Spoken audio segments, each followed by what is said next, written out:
Hi guys, as you know कि हमारे channel पर चल रहा है स्पोकन इंग्लिश का कोर्स। तो इसमें आप बिगिनर लेवल से एडवांस लेवल तक इंग्लिश सीख सकते हो। तो आज है class 8 which is very important class, जो बहुत ही इंपॉर्टेंट होने वाली है, क्योंकि अगर आप इंग्लिश कोर्स कर रहे हो तो आप पूरा कोर्स करोगे तो ही आपको उसका बेनिफिट मिल पाएगा। तो आज की क्लास में हम लोग पढ़ने वाले हैं how to form a sentence, SVO formula. SVO formula क्या होता है? तो एसवीओ का मतलब क्या होता है?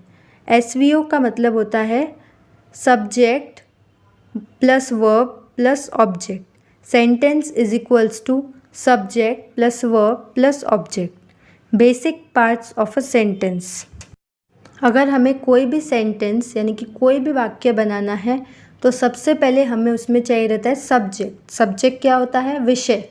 किसी भी पर्सन का नाम, किसी भी जगह का नाम या किसी भी चीज़ का नाम, वो होता है सब्जेक्ट। वर्ब, वर्ब क्या होता है वो तो हमने ऑलरेडी पार्ट्स ऑफ स्पीच में सीख लिया था।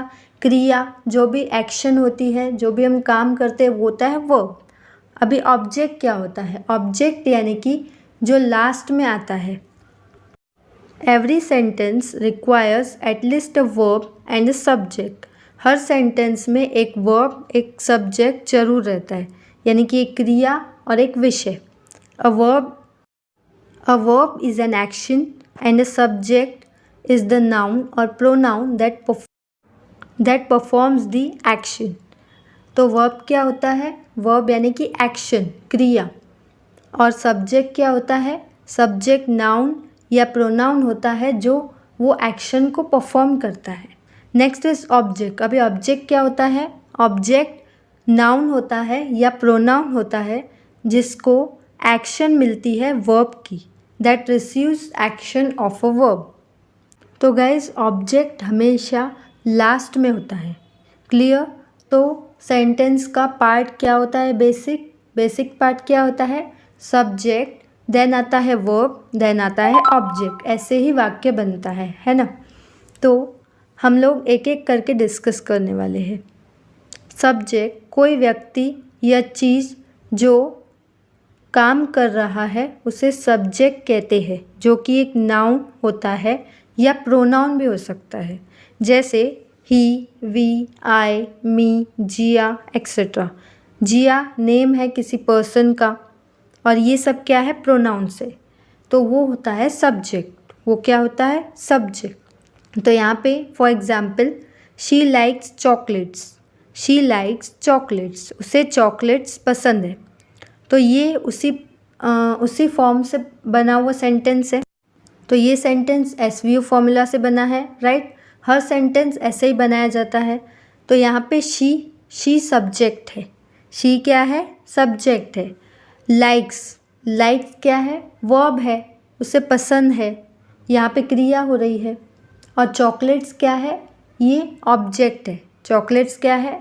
ऑब्जेक्ट है, बिकॉज ये क्या कर रही है? Receive the action of a verb. Clear? Next है वर्ब, क्रिया।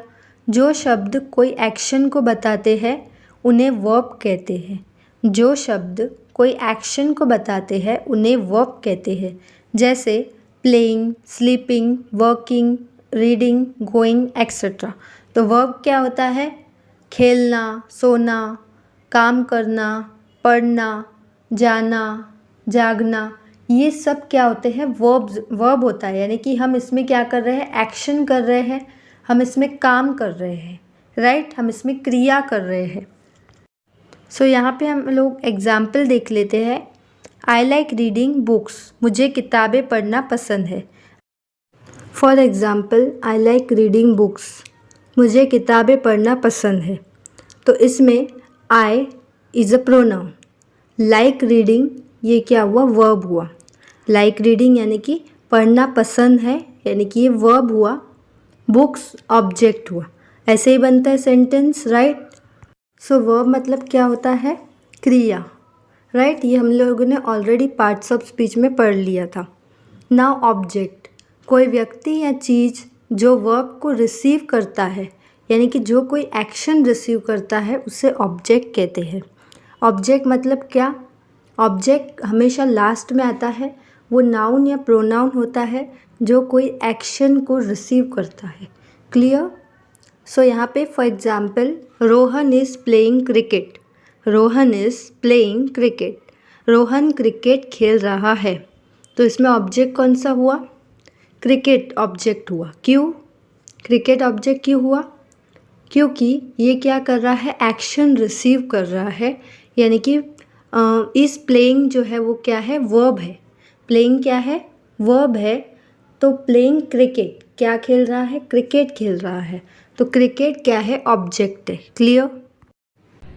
सो आई होप आप सभी को समझ में आया होगा कि कैसे एसवीओ फॉर्म से सेंटेंसेस बनाए जाते हैं और कैसे कैसे हिंदी से हम लोग इंग्लिश में सेंटेंसेस का ट्रांसलेशन कर सकते हैं।